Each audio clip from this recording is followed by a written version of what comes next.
Hi ഒരുവൺ. ഇന്നത്തെ നമ്മുടെ meditate ചെയ്യുന്ന പോർഷൻ ജെനസിസ് ചാപ്റ്റർ 6 ആണ്. അപ്പോൾ ജെനസിസ് 6 നമ്മൾ നോക്കുമ്പോൾ നമ്മൾ അവിടെ ആദ്യമായിട്ട് കാണുന്നത് ആ മനുഷ്യൻ്റെ ആ ഒരു വീഴ്ച നമുക്കവിടെ കാണാൻ സാധിക്കുന്നുണ്ട്. കാരണം അവിടെ ദൈവത്തിൻ്റെ ജനം അവിടെ ചെയ്തത് മറ്റ് ജാതികളായിട്ടുള്ളവരുടെ മക്കളെ ഭാര്യമാരായിട്ട് അവിടെ എടുക്കുന്നു എന്നുള്ളൊരു കാര്യം നമ്മളവിടെ തുടക്കത്തിൽ തന്നെ കാണുന്നുണ്ട്.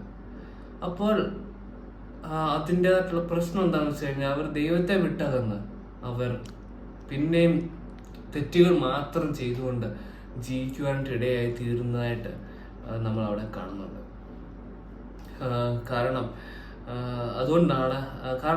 നമ്മളൊരു അവിശ്വാസിയുമായിട്ട് വിവാഹം പോലുള്ള ബന്ധത്തിൽ ഏർപ്പെടുമ്പോൾ നമ്മുടെ വിശ്വാസത്തിൽ നിന്ന് വിട്ടുപോകുവാനായിട്ട് വളരെ സാധ്യത കൂടുതലാണ്. അതുകൊണ്ടാണ് ബൈബിളിൽ പറയുന്നത് നമ്മൾ അവിശ്വാസികളുമായിട്ട് വിവാഹം പോലുള്ള കാര്യങ്ങളിൽ നമ്മൾ ഏർപ്പെടരുത് എന്നുള്ളത്. കാരണം അതായിരുന്നു അവിടെ സംഭവിച്ചത്.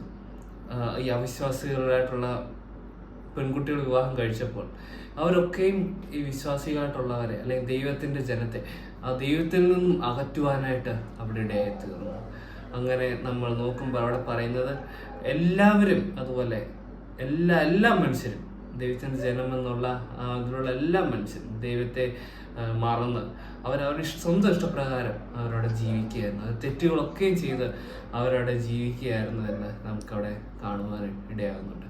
അതുകൊണ്ട് നമ്മൾ മാരേജ് പോലുള്ള കാര്യങ്ങളിലൊക്കെ എത്തുമ്പോൾ അവിശ്വാസികളായിട്ട് ഇണയില്ല പിണ കൂടരുതെന്നാണ് ബൈബിളിൽ പറയുന്നത്. പ്രത്യേകിച്ച് നമ്മൾ കല്യാണം മാരേജ് പോലുള്ള കാര്യങ്ങൾ വരുമ്പോൾ നമ്മൾ ഒരിക്കലും ഒരു അവിശ്വാസിയെ വിവാഹം കഴിക്കാണ്ട് പാടില്ല. കാരണം അത് അതിൻ്റെ ആയിട്ടുള്ള പ്രശ്നങ്ങളിലേക്ക് നയിക്കുവാനിടയായിത്തീരും. നമ്മൾ ഒരു പക്ഷെ നമ്മളുടെ വിശ്വാസത്തിൽ നിന്ന് തന്നെ നമ്മൾ പിന്തിരിഞ്ഞ് പോകുവാനായിട്ട് ഇടയാകും. അതുകൊണ്ട് അത് വലിയൊരു ഡേഞ്ചറസ് ആയിട്ടുള്ളൊരു കാര്യമാണ്. അതുകൊണ്ടാണ് ദൈവം തന്നെ നമ്മൾ പറയുന്നത് വിവാഹം ഒക്കെ നമ്മൾ വിശ്വാസികളായിട്ട് മാത്രമേ അത് ചെയ്യുവാനായിട്ട് പാടുള്ളൂ എന്നുള്ളത്. അത് പലരുടെയും ജീവിതത്തിൽ ബൈബിളിലുള്ള പലരുടെയും ജീവിതത്തിൽ നമുക്ക് കാണാൻ സാധിക്കുന്നുണ്ട്. അവർ ദൈവത്തെ വിട്ടാകുന്ന മറ്റൊരു ജാതിയായിട്ടുള്ള സ്ത്രീകളെ വിവാഹം കഴിച്ചപ്പോഴൊക്കെയും അവർക്ക് ആ വലിയൊരു തെറ്റുകൾ സംഭവിച്ചായിട്ട്, പ്രത്യേകിച്ച് നമ്മൾ ബൈബിളിൽ കാണുന്ന ഏറ്റവും വയസ്സായിട്ടുള്ള രാജാവായിട്ടുള്ള ഏറ്റവും ജ്ഞാനിയായിട്ടുള്ള രാജാവായിട്ട് ശലോമോനും അതായിരുന്നു സംഭവിച്ചത്. തൻ്റെ താൻ നല്ല തുടക്കമായിരുന്നു തനിക്കുണ്ടായി. താൻ ദൈവത്തെ ആശ്രയിച്ച് ജീവിച്ച ഒരു രാജാവായിരുന്നു. പക്ഷെ താൻ അനേകം ഭാര്യമാരെ എടുത്തപ്പോൾ അതിലൊക്കെയും ജാതികളായിട്ടുള്ള സ്ത്രീകളൊക്കെ ഉണ്ടാകാനിടയായിത്തീർന്നു. അതുകൊണ്ട് താൻ ഒടുവിൽ ആ ദൈവത്തെ ശരിക്കുള്ള ദൈവത്തെ വിട്ടകന്നു മാറിപ്പോകുന്ന ഒരവസ്ഥയിലേക്ക് അദ്ദേഹം എത്തിച്ചേരുവാനായിട്ട് ഇടയായിത്തീർന്നു. അപ്പം അത് നല്ലൊരു എക്സാമ്പിൾ തന്നെയാണ്. നമ്മൾ അവിശ്വാസികളായിട്ടുള്ളവരെ നമ്മൾ ഭാര്യയായിട്ടോ അല്ലെങ്കിൽ ഭർത്താവായിട്ടോ നമ്മൾ എടുക്കാൻ പാടില്ല എന്നുള്ളതിൻ്റെ വലിയൊരു എക്സാമ്പിളാണ് ആ ഒരു ജീവിതമുള്ളത്. അതുപോലെ തന്നെ നമ്മൾ കാണാൻ സാധിക്കുന്നത് മനുഷ്യരുടെ വഷളത്വമാണ് കൂടി വരികയായിരുന്നു എന്ന് നമ്മളിവിടെ കാണുന്നത്. കാരണം ദൈവത്തിന് പോലും ഈ മനുഷ്യരെ സൃഷ്ടിച്ചതിൽ ദൈവം അനുദപിച്ചു എന്നുള്ളത് ദൈവം പറയുന്നുണ്ട്. കാരണം ദൈവം മനുഷ്യനെ സൃഷ്ടിച്ചപ്പോൾ ദൈവം ആഗ്രഹിച്ചത് മനുഷ്യരുടെ അടുപ്പമുള്ളൊരു ബന്ധത്തിൽ മനുഷ്യരുമായിട്ട് ഉണ്ടാകണമെന്നുള്ള കാര്യമായിരുന്നു ദൈവം ആഗ്രഹിച്ചത്.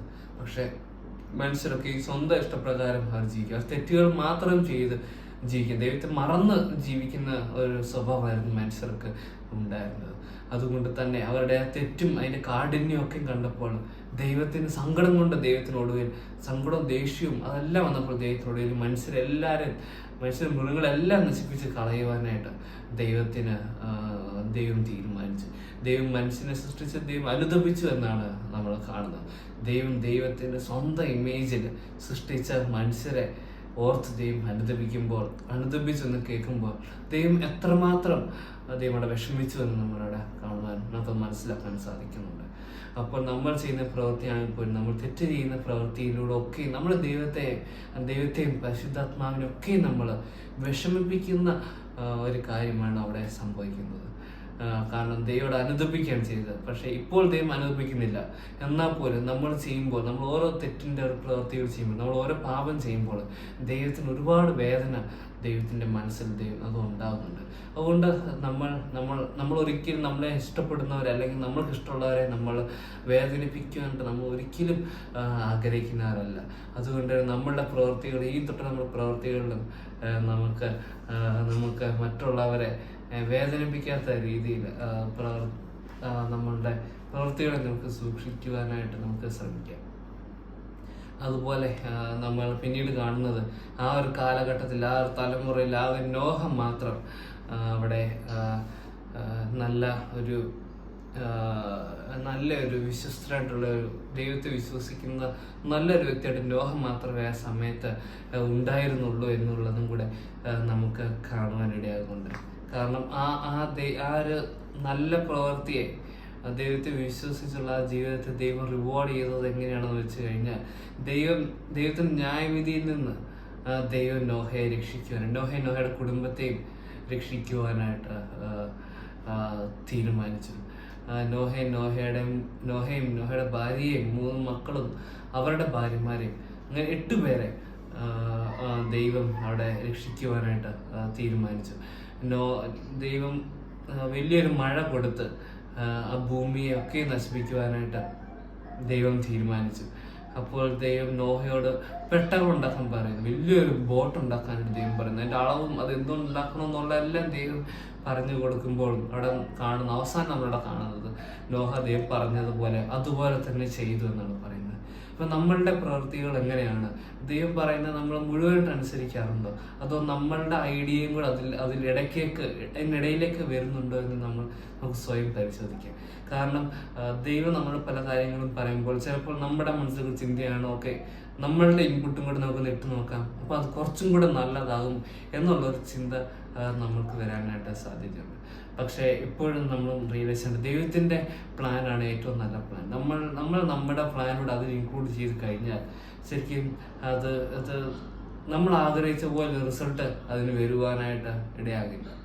കാരണം ദൈവത്തിനാണ് എല്ലാത്തിലും ഒരു ബിഗ് പിക്ചർ ഉള്ളത്. നമ്മൾക്ക് നമ്മുടെ ചെറിയ കാഴ്ചപ്പാടിൽ നമ്മൾക്ക് ഓരോ തീരുമാനങ്ങൾ നമ്മൾ എടുക്കുന്നു, നമ്മുടെ തീരുമാനങ്ങൾ അതിൽ ഉൾക്കൊള്ളിക്കുന്നു.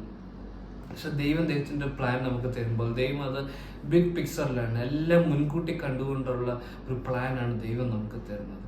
അപ്പോൾ ദൈവത്തിന്റെ പ്ലാനിൽ മാത്രം നമ്മൾ ആശ്രയിക്കുക, നമ്മളുടെ ബുദ്ധിയോ ഒന്നും അതിനിടയിലേക്ക് കൊണ്ടുവരരുത് എന്നുള്ളൊരു കാര്യം കൂടെ ഞാൻ റിമൈൻഡ് ചെയ്തുകൊണ്ട് ഇന്നത്തെ എൻ്റെ വാക്കുകൾ ഞാൻ നിർത്തുന്നു.